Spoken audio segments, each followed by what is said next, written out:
ಪ್ರೋತ್ಸಾಹಿಸಿ ನಿಮ್ಮ ನಿರೀಕ್ಷೆಯಲ್ಲಿ. ತನ್ನ ರೂಮಿಗೆ ಕರೆದುಕೊಂಡ ಬಂದವನು ಅವಳ ಇರುವಿಕೆಯನ್ನು ಮರೆತು ಹಾಸಿಗೆಯಲ್ಲಿ ಪವಡಿಸಿದ ಅಭಿ. ಅವನ ಈ ರೀತಿಯ ವರ್ತನೆಗೆ ಅವಳಿಗೆ ನೋವುಂಟು ಮಾಡಿತ್ತು. ಹೆಂಡತಿಯೆಂದು ಬೇಡ, ಕನಿಷ್ಠ ಪಕ್ಷ ಒಂದು ಹೆಣ್ಣೆಂದು ತನ್ನ ಕೋಣೆಯಲ್ಲಿ ಇದ್ದಾಳೆ ಎಂಬ ಪರಿಜ್ಞಾನ ಇಲ್ಲದವನ ಮೇಲೆ ಕೋಪಕ್ಕಿತ್ತು ಹುಡುಗಿಗೆ. ಅವನನ್ನು ಕೋಪದಿಂದ ನೋಡಿದವಳು ಕೋಣೆಯನ್ನೊಮ್ಮೆ ಪರೀಕ್ಷಿಸಿದಳು. ದೊಡ್ಡದಾದ ರೂಮ್, ಜೊತೆಗೆ ತುಸು ದೊಡ್ಡದೇ ಮಂಚ, ಪಕ್ಕದಲ್ಲಿರುವ ಬೆಡ್ ಲ್ಯಾಂಪ್, ಟೇಬಲ್, ಗೋಡೆಯ ಮೇಲೆ ಅಲಂಕರಿಸಿರುವ ಅಣ್ಣ ತಂಗಿಯರ ಫೋಟೋ, ಬೆಡ್ನ ಎಡಭಾಗದಲ್ಲಿ ವಾಶ್ರೂಮ್, ಬಲಭಾಗಕ್ಕೆ ಇರುವ ಬಾಲ್ಕನಿ ಅವಳನ್ನು ಹೆಚ್ಚು ಆಕರ್ಷಕವಾಗಿ ಕಂಡಿತ್ತು. ಜಾಸ್ತಿ ನೋಡಬೇಡ, ನೀನಿರೋ ಆಶ್ರಮದ ಹಾಗೆಯೇ ಇಲ್ಲೆಲ್ಲ ನಮ್ಮ ಅಂತಸ್ತಿಗೆ ತಕ್ಕ ಹಾಗೆ ಮಾಡಿಸಿರೋದು ಎಂದ ಅಭಿ. ಅವಳಿಂದ ಮಾತ್ರ ದಿವ್ಯ ಮೌನವೇ ಉತ್ತರವಾಗಿತ್ತು. ಅವಳ ಮೌನ ಅವನಿಗೆ ಹೆಚ್ಚು ಕೋಪ ಬಂದಿತ್ತು. ಅವಳ ಕಡೆ ಕೋಪದಿಂದ ನೋಡಿ ಮಲಗಿದ್ದ. ಅವಳಿಗೂ 2 ದಿನ ನಿದ್ದೆ ಸರಿಯಾಗಿರದ ಕಾರಣ ದೇಹ ವಿಶ್ರಾಂತಿ ಪಡೆಯಲು ಬಯಸುತ್ತಿತ್ತು. ಸುತ್ತಲೂ ಚಾಪೆಗಾಗಿ ಹುಡುಕಿದವಳಿಗೆ ಆಗಿದ್ರೂ ಮಾತ್ರ ನಿರಾಶೆಯಾಗಿತ್ತು.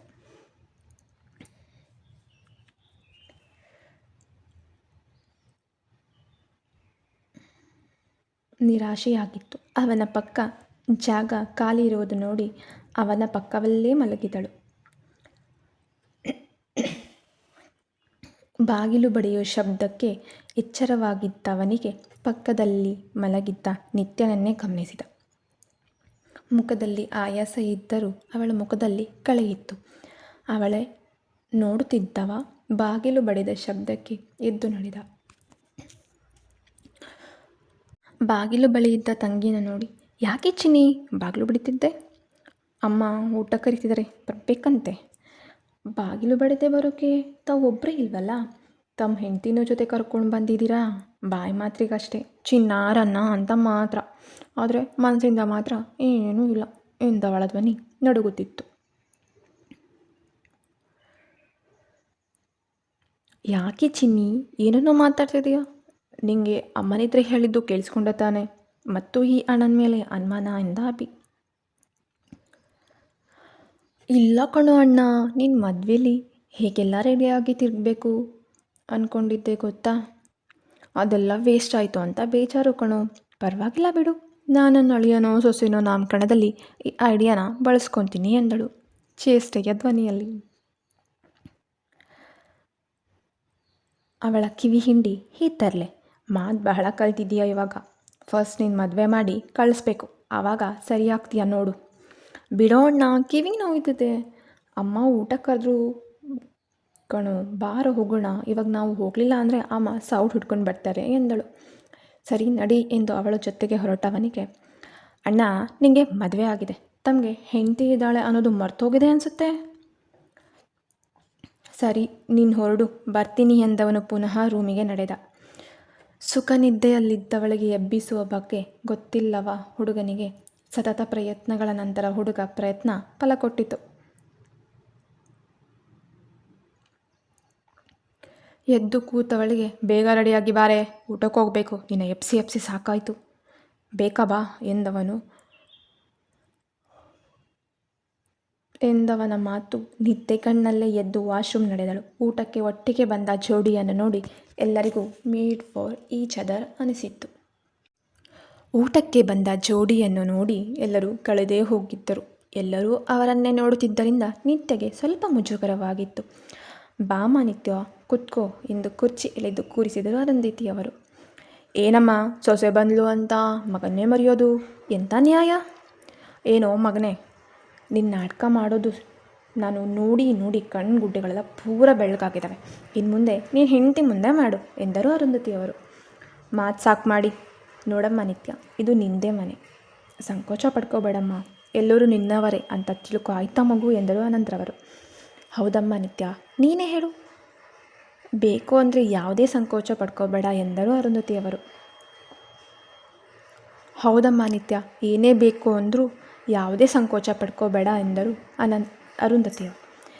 ಎಲ್ಲರೂ ಊಟ ಮುಗಿಸಿ ರೂಮಿಗೆ ನಡೆದರೆ ನಿತ್ಯ ಅಡುಗೆ ಮನೆ ಕಡೆ ನಡೆದು ಅರುಂಧತಿ ಮತ್ತೆ ತನ್ನ ಅಕ್ಕನಿಗೆ ಸಹಾಯ ಮಾಡಲು ನಿಂತಳು. ನಿತ್ಯ, ಈ ಕೆಲಸ ಎಲ್ಲ ಮಾಡಬೇಡಮ್ಮ, ಇನ್ನೂ 2 ದಿನ ಸುಮ್ಮನೆ ಇರು.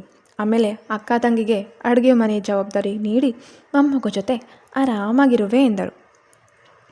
ಹೌದು ನಿತ್ಯ, ಅತ್ತೆ ಹೇಳ್ತಿರೋದು ಸತ್ಯ. ಸ್ವಲ್ಪ ಕಾಲ ಇನ್ನು ನನ್ನ ಮೈದನ ಜೊತೆ ಕಾಲ ಕಳಿ, ಆಮೇಲೆ ಇದೆಲ್ಲ ಇದ್ದಿದ್ದೆ ಎಂದಳು ಸಂಜನಾ.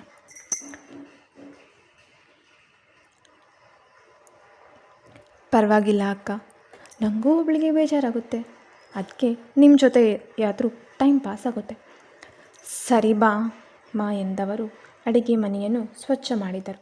ಚಕ್ರವರ್ತಿ ಮನೆಯಲ್ಲಿ ಪ್ರತಿಯೊಂದು ಕೆಲಸಕ್ಕೂ ಮನೆ ಕೆಲಸದವರು ಇದ್ದರು. ಅಡಿಗೆ ಮನೆ ಕೆಲಸ ಮಾತ್ರ ಮನೆಯ ಹೆಣ್ಣು ಮಕ್ಕಳೇ ಮಾಡುತ್ತಿದ್ದರು. ನಿತ್ಯ, ಸ್ವಲ್ಪ ಹೊತ್ತು ವಿಶ್ರಾಂತಿ ತಗೋ, ಆಮೇಲೆ ನೀನು ಮತ್ತೆ ಅಭಿ ಸಂಜೆ ದೇವಸ್ಥಾನಕ್ಕೆ ಹೋಗಬೇಕು. ಹಾಂ, ಹಾಗೆ ನಿನ್ನ ಗಂಡಂಗೂ ಹೇಳಿಬಿಡು. ಆಮೇಲೆ ಹೇಳಿಲ್ಲ ಅಂದರೆ ದೇವರು ಬಂದಂಗೆ ಆಡ್ತಾನೆ. ಸರಿಯತ್ತೆ, ಅವರಿಗೆ ಹೇಳ್ತೀನಿ ಎಂದವಳು ತನ್ನ ರೂಮಿಗೆ ನಡೆದಳು. ಅವಳು ಹೋಗುತ್ತಿದ್ದನ್ನೇ ನೋಡ್ತಿದ್ದ ತನ್ನ ಅತ್ತೆಯನ್ನು ಕರೆದಳು ಸಂಜನಾ. ಅತ್ತೆ, ನಿತ್ಯ ನಮ್ಮ ಒಬ್ಬಿಗೆ ಒಳ್ಳೆ ಜೋಡಿ ಅಲ್ವಾ? ಹೌದು ಸಂಜನಾ, ನಿತ್ಯ ಅಬ್ಬಿಗೆ ಒಳ್ಳೆ ಜೋಡಿ. ಕೋಪಿಸ್ದಂಗೆ ಇವಳು ಸರಿಯಾಗ್ತಾಳೆ. ನೀವು ಹೇಳೋದು ನಿಜ ಅತ್ತೆ. ನಾನು ಮೈದನ್ನ ಕೋಪದ ಮಾಡಿಕೊಳ್ಳೋಕೆ ನೀವು ಹೇಳೋದು ನಿಜ ಅತ್ತೆ. ನನ್ನ ಮೈದನ್ನ ಕೋಪ ಕಡಿಮೆ ಮಾಡಿಕೊಳ್ಳೋಕೆ ಇವಳೇ ಸರಿ ಎಂದಳು ಸಂಜನಾ. ಬಾಗಿಲು ಬಳಿ ನಿಂತವಳಿಗೆ ಒಳ ಹೋಗಲು ಭಯ. ಯಾವಾಗ ಹೇಗಿರ್ತಾನೆ ಎಂಬ ಚಿಂತೆ ಹುಡುಗಿಗೆ. ಬಾಗಿಲ ಬಳಿ ನಿಂತು ಯೋಚಿಸುತ್ತಿದ್ದವಳನ್ನು ನೋಡಿದ್ದ ಅಭಿ. ಮೇಡಮ್ಗೆ ಆರತಿ ಎತ್ತು ಕರಿಬೇಕೇನೋ ಎಂಬ ಅವನ ಧ್ವನಿ ಕೇಳಿ ಯೋಚನೆಯಿಂದ ಹೊರಬಂದಳು ನಿತ್ಯ. ಮೆಲ್ಲನೆ ನಡೆದವಳು ಅವಳ ಮುಂದೆ ನಿಂತಳು. ಅವಳನ್ನೇ ನೋಡುತ್ತಿದ್ದವನ ನೋಟವನ್ನು ಎದುರಿಸಲಾಗದೆ ತಲೆ ತಗ್ಗಿಸಿದವಳ ನಡೆ ಸೋಜಿಗವೆನಿಸಿತ್ತು ಅಭಿಗೆ.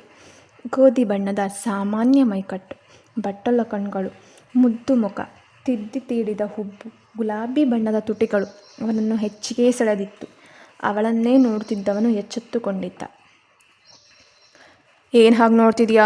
ನಾನು ಚೆನ್ನಾಗಿದ್ದೀನಿ ಅಂತ ನನಗೂ ಗೊತ್ತು, ಹೊಗೆ ಇಲ್ಲಿಂದ ಎಂದಿದ್ದ. ಆಹಾ, ಭಾರಿ ಮನ್ಮತ ಇವನು. ಮುಖ ನೋಡಿದ್ರೆ 3 ದಿನ ಊಟ ಮಾಡೋಕ್ಕಾಗಲ್ಲ. ಇವನು ಲೋಕದಲ್ಲಿ ಸುರಸುಂದರ ಅಂದ್ಕೊಂಡಿದ್ದಾನೆ. ನಿತ್ಯ ಅವನನ್ನೇ ನೋಡುತ್ತಾ ಮನಸ್ಸಲ್ಲಿ ಮಾತಾಡಿಕೊಂಡಳು. ಮನ್ಸಲ್ಲಿ ಮಾತಾಡ್ಕೊಂಡು ಸಾಕು, ಹೊಗೆ ಇಲ್ಲಿಂದ.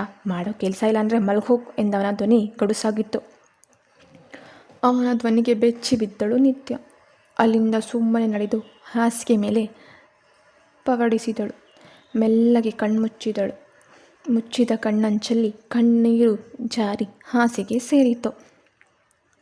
ಅವಳನ್ನೇ ನೋಡುತ್ತಿದ್ದವನ ನೋಟ ಅವಳ ಕಣ್ಣೀರಿನ ಕಡೆಗೆ. ಮನಸ್ಸು ಅವಳ ಕಣ್ಣೀರಿಗೆ ಮರುಗಿದ್ದರೆ ಬುದ್ಧಿ ಅದನ್ನು ನಿರ್ಲಕ್ಷಿಸುತ್ತಿತ್ತು. ಮುಂದುವರಿಯುತ್ತದೆ.